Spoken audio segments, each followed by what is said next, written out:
Hey Sapiens, what's going on? It's been a while since I made a update video, so I just wanted to talk about a couple of things with you guys. One, how's the new job going? Two, what's going on with crypto? Since at the beginning of the year I said this was something I was going to be going all into. And then three, I wanted to talk about some consistency and discipline that I've been developing in my life personally to help me accomplish some of the goals that I have set later this year and in the beginning of next year. So, with that being said, let's talk about this new role as a product manager. I started with a new company called Mediavine as a product manager after doing some certifications. What I realized is that a lot of the skill sets that I had developed already being an entrepreneur in college and after college with the mobile app development firm that me and my business partner were running correlate directly into product management. It's been an interesting process getting used to all of this structure. In the beginning of my product management role, one of the things that I talked with the vice president about was how being an entrepreneur, I could just move fast. Like I didn't have to talk to as many people about the decisions I was making. It was conversations with my business partner and my developer, and I could just really move fast. Well, being a product manager now, being a part of an actual tech company, I'm having to communicate more often with other people known in the organization as stakeholders. So I'm learning to be better at communicating, writing out my timelines, writing out updates, and writing out my ideas and sharing that with people. Also, I've noticed that in terms of developing products and working with engineers, there's a lot that I did not know being an entrepreneur, how to organize work for a product is something that I definitely have learned in this company that we didn't necessarily do back when I was an entrepreneur. It was kind of just like, hey, Alan, get this task done. And there was really no structure to being able to prioritize a feature and then get an idea of how much time that feature was going to take to build, and if we should prioritize that feature based on the amount of time needed, or if we should look at something else. So it's been a lot of interesting growth and development being a product manager. One thing that I don't think I've talked about publicly yet is at the same time that I got offered a position to do product management, I had also received an offer to do some business consulting. So I guess my full-time job is a product manager, but part-time after I'm finished my job, I do work as a business consultant slash product manager for another company where I am helping the rebranding of a business. In addition to that, it seems like I'm going to be writing out a lot of documentation that the business didn't have before. But just based on my experience, I can help this business kind of get restructured and reorganized the proper way. So since October of last year to this point, I've actually been working with both companies, just getting getting more and more experience, real world experience. And guess what? The learning hasn't stopped either. I'm still taking certification classes to learn more about the field. I just want to be as valuable as possible. One of my mentors, Jim Rohn, once said that you're not paid based off your time, you're actually paid based off of the value that you bring into the marketplace. It's a philosophy that I've had for a long time now that I got from Jim, and it's something that allows me to continue to want to learn and grow and take classes. So transformation is what this year and the past 2 years have been about for me, continuing to evolve. And there's like this image that I have at the end of a certain amount of time, whether that be a 3-year, 5-year, 10-year plan, and there's an image at the end of this 5-year plan for me that I'm trying to hit.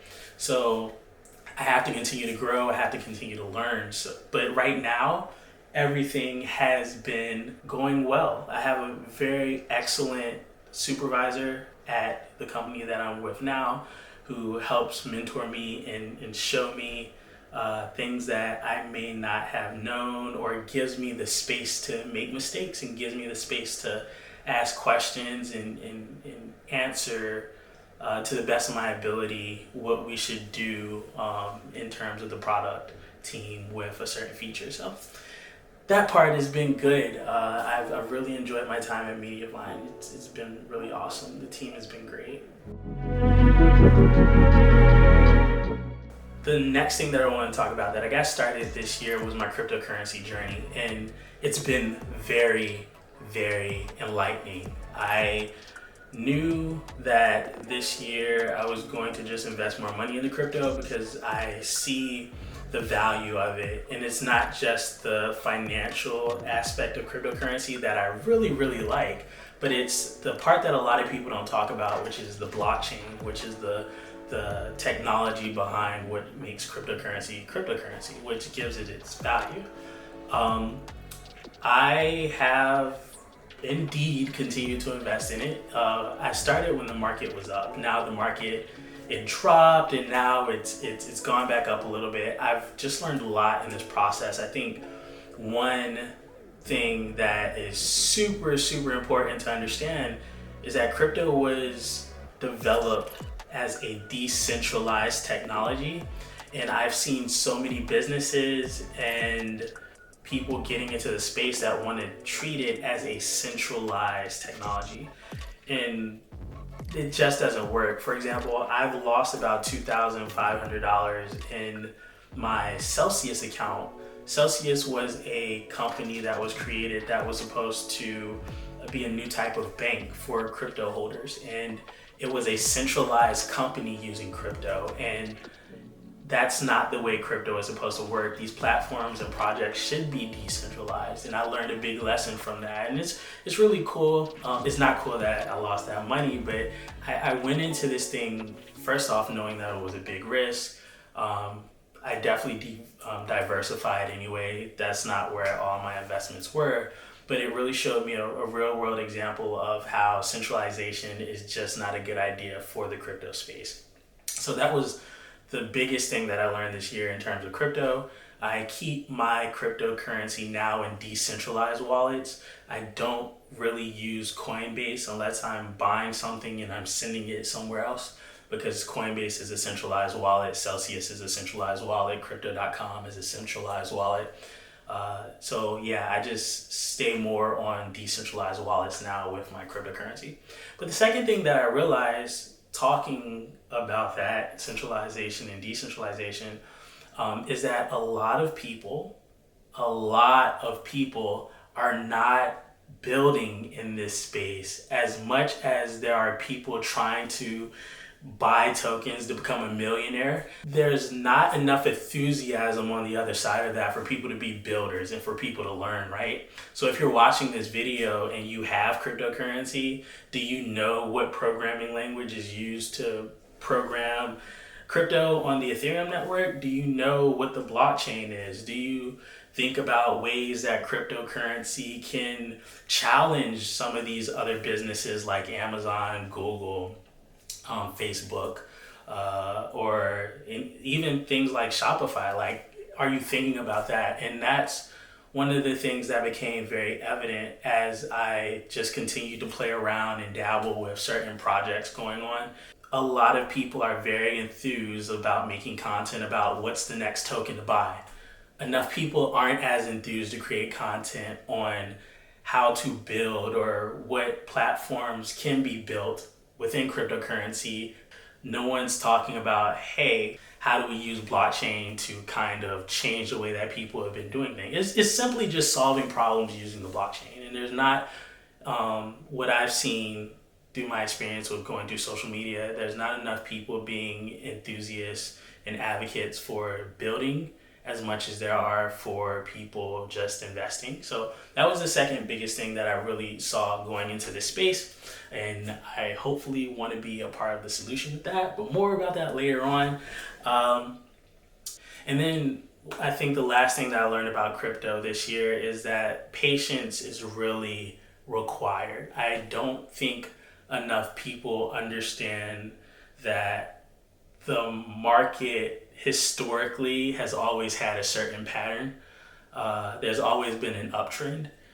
I continue to put money in because one thing I've learned is that the market's going to go down, the market's going to go up. I don't really trade. I just plan on being a long-term investor where if I put money in, I understand that it might go down and it might go up, but the only way you lose money is if you take it out, right? So yeah, that's been my crypto experience. I'm still in it. I'm still learning how to work with certain decentralized applications and stuff like that. Still taking classes to learn more about blockchain and decentralization. So still being a student in that space as well. The third and final thing that I want to talk about, I was talking about consistency and discipline that I've been building up this year, and that's actually been with my fitness. I've been trying to do my best to stay in the gym or to stay on the track and work out. I've really been wanting to get back in shape, not necessarily to compete anymore. I am done with track and field. I just love the idea of continuing to get stronger, staying fit, staying active, eating right. These are all disciplines that I developed when I was in high school. Thank you, Claude Tukini, and also disciplines that I've developed throughout college. And it's something that I want to continue as I grow older and just stay in shape. And it makes me feel good to be able to work out and to be able to pick up heavy things and jump really far even though I'm not competing. It just feels good. So that is one thing that I've been focused on as well. And I think there's like a pyramid of growth for me right now, specifically in fitness, growing my skill set, and then continue my personal development and being able to just ultimately become a better person, be better than I was yesterday. It's always growth, it's always transformation. I keep opening up or talking about like the term that I use, sapien. I call you guys sapiens, and I use that word a lot because it's just inspiring to me when I learned about the word homo sapien and how in Latin you put homo and sapien together and it stands for the wise man. You take homo out and you're left with sapien, and you have just the ones who know, or the one that knows. That word sapien is so powerful, and I think it's so transformative. Even if we remove the word homo sapien and we're no longer the wise man, the fact that we can still be the ones that know, it's pretty inspiring to me. So this channel, of course, as I'm making videos, as I'm documenting, I just want to get people to understand really that like you're not stuck. Like if you want something different in life, you have to go and do something different. And I want to set that example publicly by the content that I make, that I am continuing learning and I want to continue to grow. And I want to just be that real life example and document that and show you guys that it's possible, and kind of leave some steps of how I'm doing it so that if you need to, you can just copy and paste it. One of my mentors in the past once said that if you say what they say and you do what they do, you get what they get every single time. So that's something that I am trying to emulate as well. And I'm learning, growing, and trying to transform so I can get different results. So that's what I've been focused on. That's just a quick update for me so far. It's October in 2022. It's been about 8 months now. Or it has been 8 months now. So that's it, guys. Again, thank you for just tuning in. I'm excited to be back behind the camera and making content. If you haven't seen, I'm putting videos on TikTok and trying to put videos on Instagram now of just things I'm passionate about, which is Web 3.0, which is developing business and personal development in general. So I don't know, stick around. I don't know what I'm gonna make a video about next, but I'm just happy to be able to be storytelling behind this camera again. So now we know Sapiens. Till next time, see you guys later. Bye.